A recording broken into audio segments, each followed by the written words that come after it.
Buenos días, profesor. El día de hoy, mi grupo y yo vamos a exponer los cuatro primeros capítulos o también unidades temáticas de la lectura de diagnóstico e informe psicológico. Los integrantes del grupo son Aybar Paredes, Leila Diana, Barja Guamaní, Maricielo Ángela, Espinosa Montero, Kelly Alexandra y la que les habla, Vázquez Tapahuasco, Viviana Valentina. Comencemos con la unidad temática 1. Específicamente en el primer subtítulo, que es la historia del diagnóstico psicológico. En un principio, este término fue utilizado en España y en toda Europa. Hoy en día, el término diagnóstico psicológico ya no se utiliza de una manera tan general, sino que ahora establece clasificación del sujeto en un estudio con fines clínicos. También se ha llegado hasta el punto incluso de denominarlo como test psicológicos, pero sin embargo no deben confundirse los instrumentos de medida utilizados en la evaluación psicológica con la disciplina para la cual sirve este instrumento. Es muy importante saber que el término de evaluación que hace referencia al examen o la exploración es en referencia a una persona o también a un grupo. En el segundo subtítulo tenemos el modelo de evaluación psicológica, que nos presentan 5 modelos: el modelo del atributo, el modelo dinámico, el modelo médico y el modelo conductual y también el modelo cognitivo. Vamos a comenzar con el modelo del tributo. Como podemos ver en las PPTs, este modelo supone que la conducta está determinada por variables personales o también variables orgánicas. Eso no quiere decir que no pueden ser evaluadas directamente, sino que se necesita tener una indicación de ellas mediante manifestaciones externas de parte del sujeto o de parte del paciente. Desde este modelo se analizan las variables intrapsíquicas obtenidas mediante procedimientos los cuales se suponen están presentes en todos los sujetos, que puede ser que muestre dependencia o también muestre inteligencia. Mediante este análisis se pretende obtener un análisis objetivo sobre la personalidad de ese sujeto. En el segundo modelo tenemos el modelo dinámico, que nos dice que cualquier manifestación de la conducta será entendida como una expresión de la condición interna de la persona. Eh, Tenemos aquí que cualquier manifestación de la conducta será entendida como cualquier manifestación, que nos dice que el comportamiento puede ser explicado en base a una serie de construcciones teóricas internas que conforman la estructura de la personalidad. Seguimos con el tercer modelo, que es el modelo médico. Nos dice que, o nos explica que la conducta anormal está en base a factores internos, biológicos o también factores intrapsíquicos. Con este modelo se pretende el estudio del sujeto que presenta trastornos de conducta o también cómo puede ser clasificado dentro de las enfermedades mentales y en qué medida presenta el sujeto las alteraciones. En el cuarto modelo tenemos el modelo conductual, que este modelo parte de la base de que el comportamiento ha de ser explicado en base a factores ambientales, o sea, en base al ambiente o al área de la persona. En otras palabras, perdón, la conducta es funcionalmente explicada en base a sus consecuencias externas. El modelo estudia las respuestas, manifestaciones, comportamientos o estímulos que la persona mantiene referente a estos. Luego tenemos el siguiente modelo, que es el modelo cognitivo. Explica a través de una serie de procesos y estructuras mentales internas, por lo que podríamos decir que la conducta es una función del mundo cognitivo de la persona. Este modelo se enfatiza más en el estudio de una serie de estructuras internas mentales, con especial énfasis en los procesos cognitivos que mediante entre los estímulos y las respuestas nos da a entender cómo es la conducta de la persona. Antes de culminar con los 5 modelos que tenemos un modelo adicional, que es el modelo multiaxial. Este modelo considera sistemáticamente varios aspectos críticos de la condición del paciente, como pueden ser algunos síndromes, o también algunos problemas físicos o factores psicosociales. Y obteniendo Esos aspectos los evalúa a través de variables llamadas o denominadas ejes. Podemos aquí ver 5 ejes, los cuales son: el primero es tener una visión comprensiva de la condición del paciente.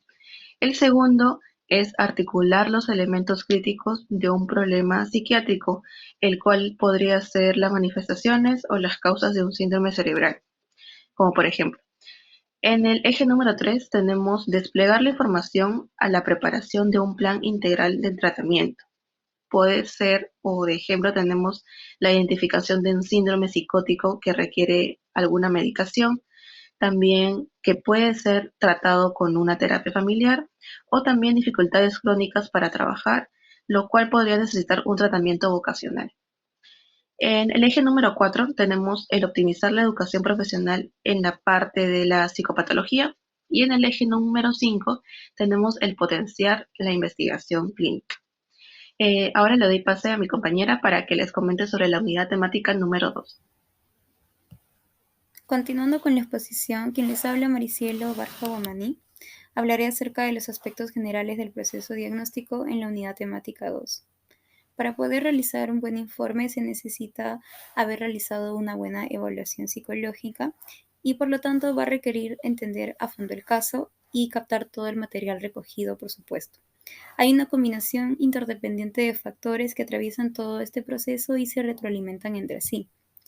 Empezaremos explicando acerca del psicólogo, que necesita una formación teórica y metodológica para poder realizar tareas de evaluación. Es importante que tenga la capacidad, la experiencia, el sentido crítico para poder elegir los instrumentos apropiados para cada caso particular, como acá nos indica. Es importante también estar informado de las posibilidades y de las limitaciones de las técnicas que pueda estar empleándose. Y por último, es importante conocer e integrar aportes de las distintas teorías psicológicas, como por ejemplo las teorías cognitivas, conductuales, psicoanalíticas, sociales. Todo esto va a conformar su marco conceptual teórico práctico. Ahora el sujeto.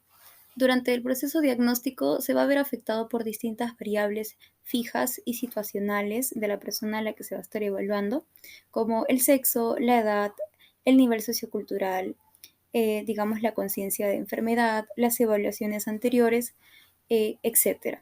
Sus actitudes pueden ser variadas desde la colaboración plena hasta la falta de compromiso, y eso puede presentarse o aparecer por limitaciones reales de las personas. En el ámbito organizacional y jurídico, las personas no eligen voluntariamente la participación, ya que incluso el uso de estos tests puede causar recelos en algunas de ellas, estas confusiones. Las técnicas en el curso de evaluación deben estar subordinadas a una aplicación criteriosa según los sujetos y la finalidad de la misma. Ahora hablaremos acerca de los instrumentos. Aquí se encuentran las técnicas objetivas y las técnicas proyectivas. Las técnicas objetivas presentan estímulos estructurados que son reveladores principalmente de la fuerza de socialización y adaptación de la persona. Requieren una respuesta o solución única y verificable. Por ejemplo, ¿quién inventó la lámpara eléctrica? Si la persona comete un error en esta pregunta, está demostrando a través de su respuesta que se adapta a lo solicitado por el entrevistador. Presenta un análisis formal. Este tipo de análisis, que es normativo, se relaciona con muestras de comportamiento más estructurales y estables. Se van a dedicar también al estudio de los fenómenos generales y universales y van a buscar la cuantificación como criterio para establecer normas. Las técnicas proyectivas, en este caso, con sus estímulos ambiguos, van a facilitar las respuestas que revelen aspectos profundos de la personalidad, como las ansiedades y los conflictos. En ellas no hay una respuesta única que sea objetivamente verificable, es totalmente distinta a la objetiva. También la respuesta va a corresponder a un determinante intrapsíquico y no a un criterio externo de validez. Estas técnicas, como dice, responden a la concepción ideográfica y estudian los fenómenos individuales, particulares y específicos de la psicodinámica de cada sujeto. Con esta técnica quiere decir que va a haber más libertad de respuesta. Su análisis de contenido va a ofrecer indicadores que van a reflejar la subjetividad de la persona. Las respuestas a un test dependen tanto del estímulo como de los factores intrapsíquicos que los organizan. Ahora hablaremos acerca de la evaluación psicológica que se da entre el psicólogo, la persona y la aplicación de las técnicas de evaluación. Configura un proceso diagnóstico con un encuadre de trabajo específico y el objetivo general es el conocimiento y comprensión de esa persona.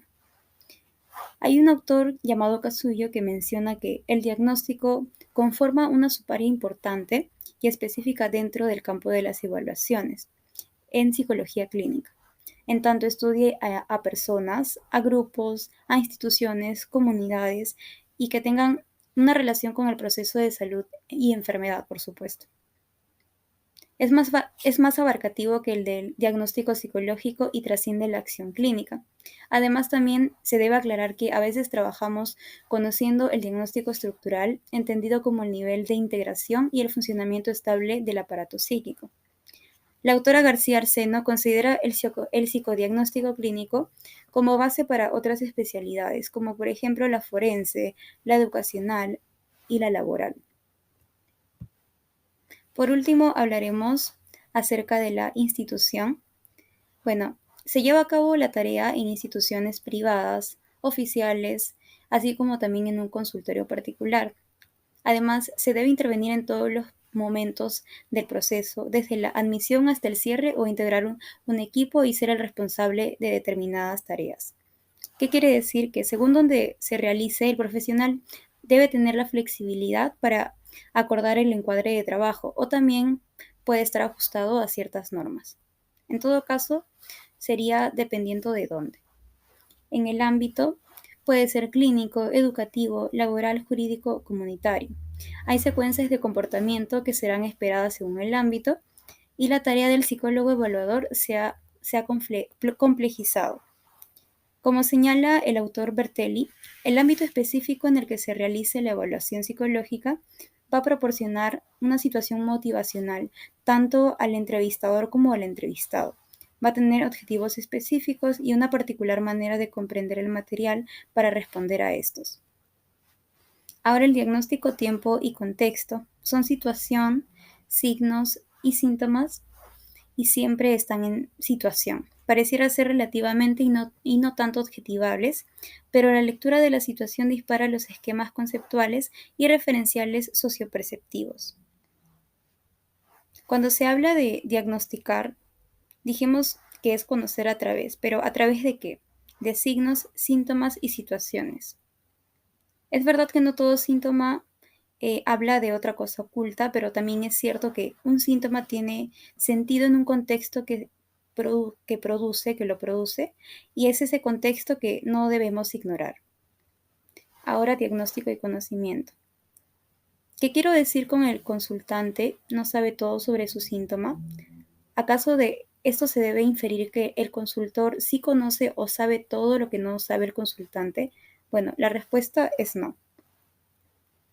Lo que es del experto es el conocimiento, pero no el código en sí, ya que el consultor en el proceso de diagnosticar descubre los códigos sintomáticos y explica al consultante lo que vienen a ser las características de la situación en la que los signos y los síntomas se presentan.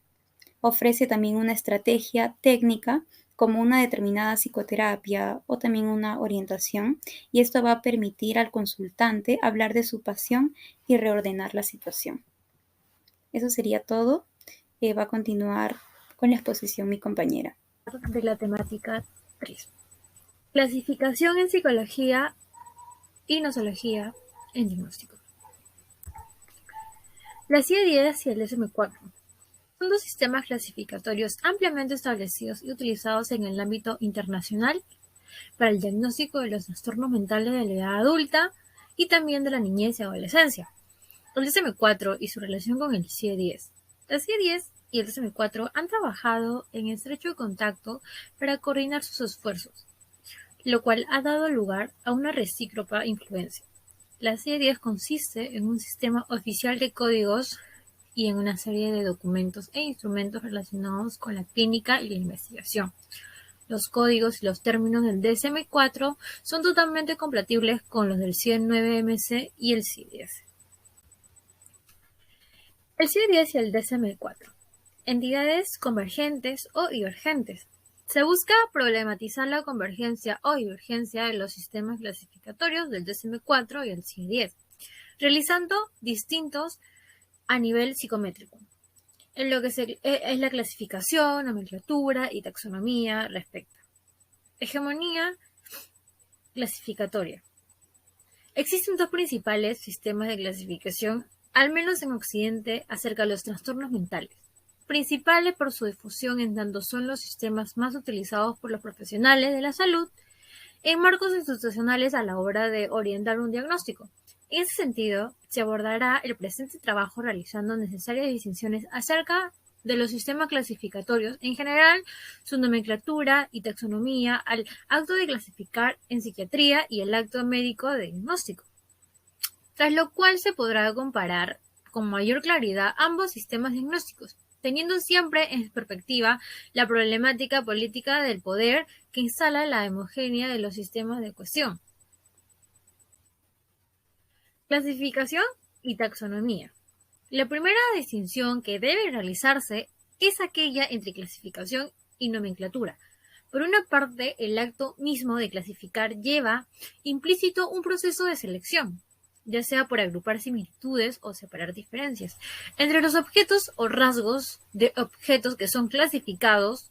Otro proceso distinto es aquel donde se denomina bajo cierta categoría aquello que previamente fue clasificado y por ende seleccionado. En ese sentido se puede decir, respecto de la clasificación, que un primer paso es distinguir científicamente, clasificar, y uno segundo es lo rotular.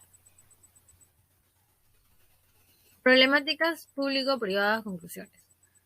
Como ya se ha mencionado, uno de los principales problemas que plantea la utilización de los sistemas diagnósticos operativos, CIE-10 y el DSM-4, es la masividad de dicha utilización. Problema de orden político o social, si se prefiere, sin embargo, la cuestión política del poder debe entenderse no a modo de un ejercicio hegeménico, conducido por alguna organización o institución en particular, sino por lo contrario, como es llamado de distintos profesionales de la salud hacen dichos sistemas al utilizarlo, enseñarlos, escribir sobre ellos e incluso criticarlos.